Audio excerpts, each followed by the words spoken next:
Hello everyone and welcome to Physics Pen.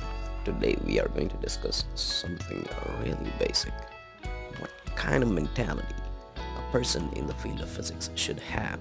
And to do that, I am going to tell you a story which is very much related to the problem of world peace. In my story, I have a guy who is standing on a cart while he is playing with the ball and the cart is moving straight ahead. He dropped the ball from a certain height and saw the ball falling straight down to the floor. And as a twist to the story, there is another guy watching the ball falling down while he is standing static on the ground.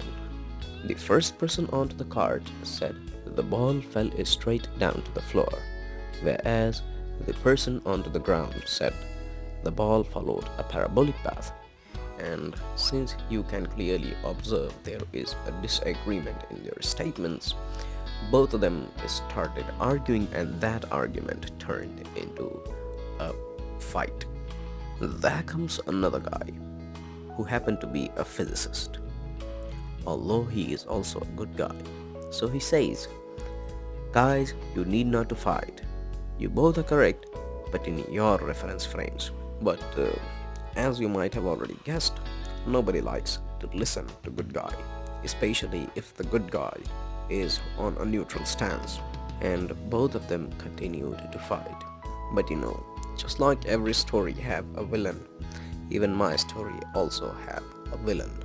He is also a genius. He's also a person who happened to be a physicist. But he is an evil genius. That guy comes into the scene and says, "Aha, I can make some money out of this situation." He goes to the guy on the cart and says, "Can't you see the ball fell straight? Don't leave your stance, you are correct. Your eyes don't lie to you." Now the evil genius goes to the person onto the ground and says, "You are on a better position to judge. If you give me money, I will teach you how to aim and throw stones at the person on the cart." And since then, both of them are fighting. Nobody likes to listen to the other guy. Nobody likes to appreciate the other guy's point of views. But still, the fight is on. And the process of making money out of that fight is also on. And this is the sad situation of the world. So enough of world peace. Now let's come back to physics. What we have learned from this story that an event can have different observations based on different frames of reference. A frame of reference is an observer looking at an event, and the observer will always be considered to be static in his frame of reference, and everything else will be considered to be moving relative to the observer. You can ask another question related to the situation. Are there any types of frames of reference? On that, my answer would be yup. There are basically two types of frame of reference. One of them we call the inertial frame of reference, and the other we like to call the non-inertial frame of reference. If you are a curious person, you will ask, what is the difference between both of these frames of reference? On that, I would like to tell you that if an observer is standing still or it have a constant velocity, basically, which means that it have zero acceleration, then anything moving relative to that observer will be considered to be moving in an inertial frame of reference.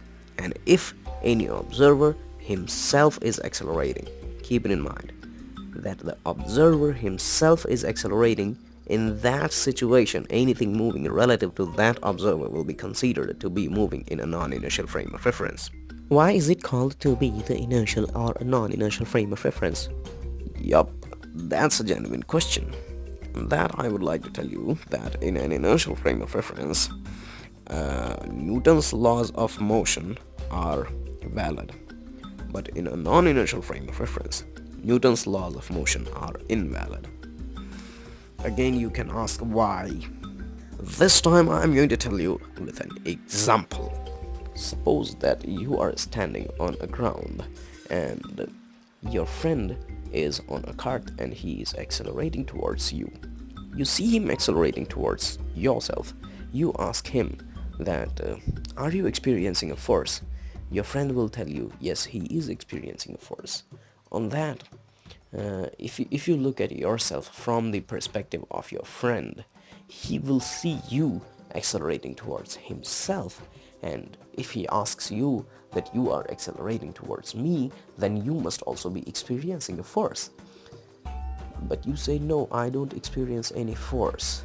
And that basically makes Newton's second law of motion invalid in the frame of reference of your friend, which is a non-inertial frame of reference because it is accelerating.